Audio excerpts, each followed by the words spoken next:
Tara, kain tayo.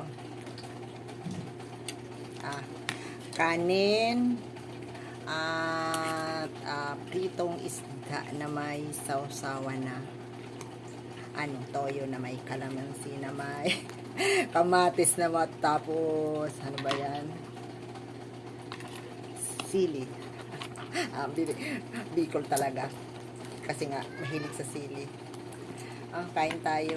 Tapos ito naman gata sana kaya lang hinaluan kong kape. Kain tayo. Hindi ako sanay na kumain ng kanin kaya lang walang pandesal. Diet ako. Pero ang kanin ko ang dami.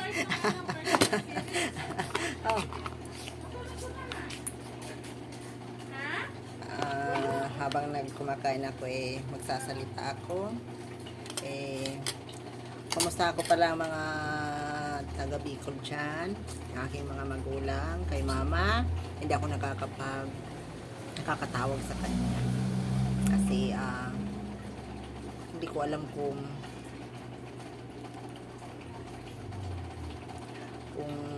gusto ko kasi pag tumatawag sa kanya nakikita ko. Ayoko ng boses lang. Wala naman siyang cellphone. Sabi bibili daw siya. Hintayin ko na lang. Mga kapatid ko naman hindi naman napunta doon. Mama, miss you. Hindi na kita mayakap mahalikan. Punta ka dito sa Batangas.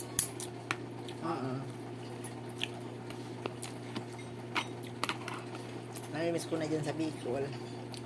Yung sayawan natin dyan. Lagi ako nagbibideo. Yung lagi tayo nagbibideo. Namimiss ko yun.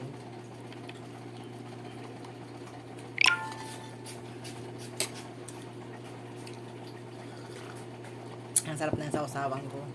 Maanghang.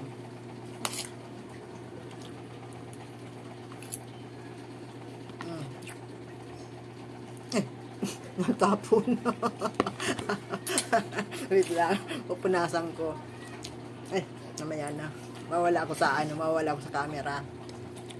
Good morning sa inyong lahat. Pakakain ko maglalaba pala ako. Dami kong labanin. And then, mag-join ako sa mga invite sa akin.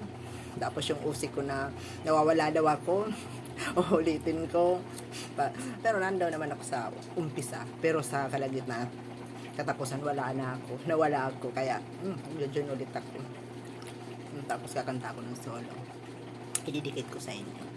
Babayo, hindi ko na kasi sobra na sa oras. Ingat kayo palagi. Love you all.